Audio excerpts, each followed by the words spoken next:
Howdy folks, it is Diecast Buffet here again. Welcome back to NASCAR '06 Career Mode. So, we're going to be heading out to Watkins, Glen. We're going to go qualify for that real quick, and then we're going to head out for the Busch race, which is the second of 3 road course events of the season. Edwards won the first win, so let's go run the second one. Jeff Gordon is so good at Bristol in this game, brother. I think it's like the second or third Bristol night race he's won in this playthrough. Alrighty, folks, here we go for the Watkins Glen Road Course Busch race. We qualified 15th. I know, a little bit kind of uncommon for us. We've really been top 5, top 10 qualifying all year just about. This is going to be a fun race, but it's a short race. You got to get every position as fast as you can and be prepared for that caution. 6 laps. I mean, this is the Bud shootout of the Busch series. This is the shortest race, in lap count by far. So you got to be aggressive. You got to take every position you can. But the number one thing we don't want to do is have a DNF. Take what the race can give us, but don't make any unnecessary mistakes. So the field strategy here, I don't know how to do it. I don't know, because if you save from lap 1 to lap 6, can you save enough to be able to go the distance without having to pit, right?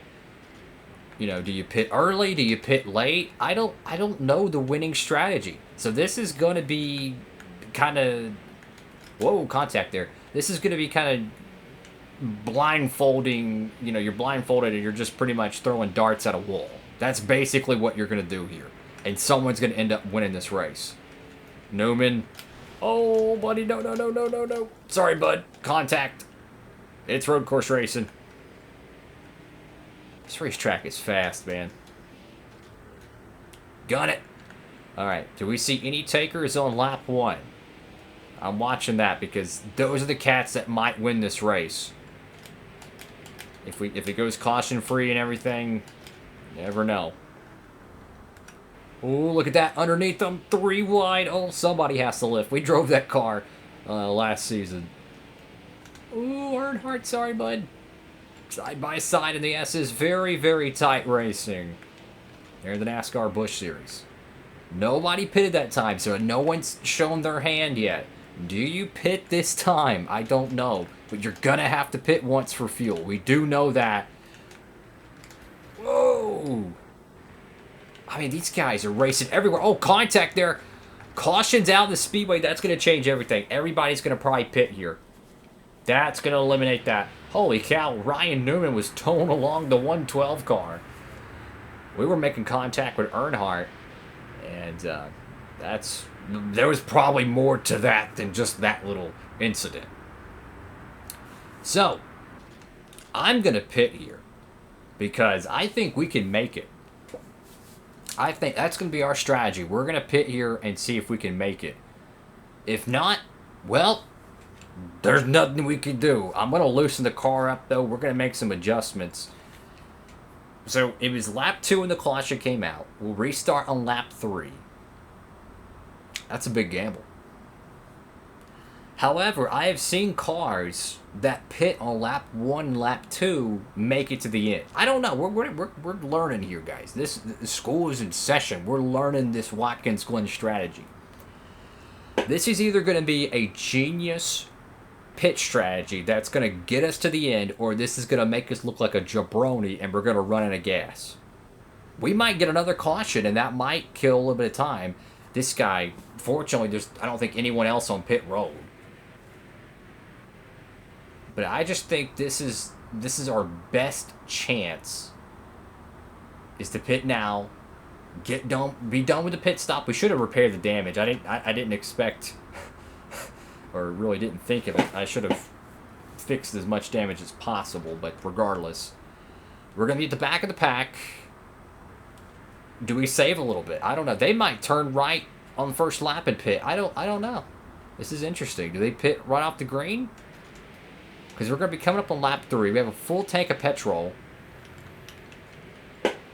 This is a gamble. It's either going to be a grand slam or a strikeout. Whoa! 10 car. Holy cow. Everyone is just... I don't even know. It's rush hour. Now we got new tires, so we can be a little bit more aggressive. And just in case, a caution could come out. This is another thing. We can't just sit there and say, oh, we're going to win this race by default. A caution could come out, allow everyone to pit, and then we have to defend on a restart. You know what I'm saying? Like, it's best to be aggressive, get as much position as you can. Because if we run out of gas, we run out of gas. There's nothing we can do. We cannot save 1 to 2 laps in a 6-lap race because the way the fuel and lap ratio works, 1 lap is probably the equivalent of 5 to 8 laps of real life. You see what I'm saying? So it's just, when you have these short races, they compress the fuel mileage. Oh, fudge. Everyone's pitting here, so be careful. Run the outside. Run the outside. All right. Cool. Run the outside. There we go. Everybody's pitting. Oh, this is perfect, guys. This is perfect, right in our wheelhouse. And if a caution brews, we're going to be the leader. So now we are the leader here. Let's save. Let's make sure we have enough gas to get to this end. We have plenty of delta to give. So we don't have to push the car extremely hard. Our car is really good on older tires too, I might add. So just save a little bit. We're going to save. Make sure we have enough to get to the end. We have a 6-second delta, and there's like 2 or 3 cars. So even if they did catch us, I think we're good. Like, I'm off the gas completely off the gas through here. And the AI could have pitted there. I know they're not programmed necessarily to pit there, but they could have, right? So in terms of strategy, we're just we're playing the hand we're dealt, so to speak. But it's not guaranteed. I'm going to make sure we have enough fuel. I'm going to just coast around.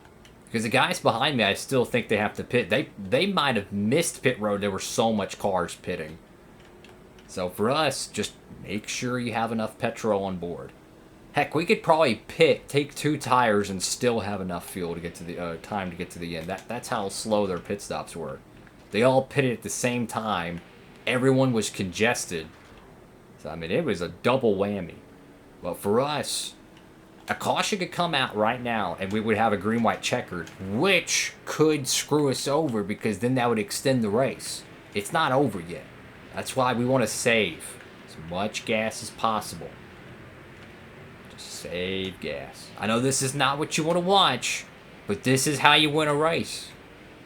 If a caution came out right now, there would be no racing back to the yellow, and we could potentially run out of gas. So, I'm saving everything we can once we get to the white flag. See, it's yellow right there. I'm going to give up 20 seconds if I have to, if I don't wreck. I'll give up 20 seconds if I have to. Once we get to the white, it's official, but until we do, because they're about to go through the messes, or the bus stop, they could bring a yellow. So I'm going to be extremely conservative on the fuel. I'm not worried about running back to the line. Just want to make sure we have as much fuel on board. All right, let's gun it. Let's get back to that stripe and make this race official. No yellow, no restart. Okay, we're good. We're good. Thank you, Lord. I was saving as much as I could there because green-white checkers are a thing in NASCAR 06. We've been burned by them at New Hampshire before in the truck series where we had enough fuel to get to the end. Green-white checkered late in the race. Bam, out of gas. So you got to prepare for it. We went off sequence, and that's the risk you take. If that yellow comes out, we run out of gas, guess what? We get nothing. That was a risk they weren't willing to take. But fortunately, it worked out for us. And, that caution came out at the perfect time, too. Just, sometimes you just have to have everything go your way. I believe this would be our 8th win of the season if we could bring it on home. I mean, when you have like a 30-second lead, let it go. You know what I'm saying? Like, if I was on edge right now, I would still be saving. I would be putt-putting around Watkins, Glen. But we clearly have enough fuel to get to the end. And coming off the final corner, we're going to get our first career win at Watkins, Glen. Heck yeah, man. Heck yeah. That's what I freaking want. I love Watkins, Glen, dude. I love this track. If we ever get to the Nextel Cup Series, no doubt about it, I want to run this race every year. That's pretty much how I am. Like, if we can get to the Nextel Cup Series, I want to run this race just about every year. I love this track so much, man. So much fun. Watkins, Glen. You know, we had to take advantage of the caution, which we didn't brew the caution either. That was an organic yellow, right? So they had the choice to pit. They're not programmed to, yes, but in hindsight, maybe they thought they couldn't make it. Maybe they thought there'd be more yellows. And we took the gamble. If a caution would have brewed at the end, we would have probably ran out of gas because it could instigate another yellow. You see what I'm saying? So, burn it down, baby. One of the biggest wins of our NASCAR career, winning at Watkins Glen. And look at the purse. $173,000 for a freaking Busch race. As I'm saying, the Watkins Glen Busch race is a big, big payday. To put this in comparison, or context rather, it's about $60,000 is the average purse for the winner for most races in this game. So it's like triple. I mean, this is like a Daytona 500 winning at Watkins Glen. I mean, it is big money. So looking at the field here. And we also ousted the Cup Series regulars. So the Ryan Newmans and all them cats. And look at this, JJ. This is probably the final nail in the coffin for his championship. He had, I think, an engine expire or something. He's out.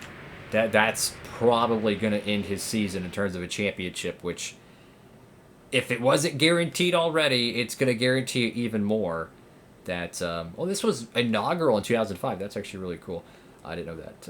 Or I did know that because they mentioned something in the pre-race, but at the same time, I thought it was 04 as the inaugural one. Anyways, it pretty much guarantees that Roush is going to win the championship this year. That J.J. Yaley DNF. Wow. That was awesome. Let's check this out. Another race? Shoot. We will take it. All right, so the next race we'll be picking up is at Michigan. Dude, I wonder how good our car is going to be there. And then we have the Bristol night race. So the championship is heating up. I mean, it's a two-horse race. There's no way Matt Kenseth is going to be able to pass Carl Edwards, and if he can't pass Carl Edwards, he can't pass us, right? So Kenseth's eliminated. It's a two-horse race for the championship. The chase of the Cup, though, very much alive. However that shakes out. And I'm curious. Bam! Level 7 Prestige. 99,000 more Prestige points. So that would be next season if we ever get there. For our next Prestige upgrade.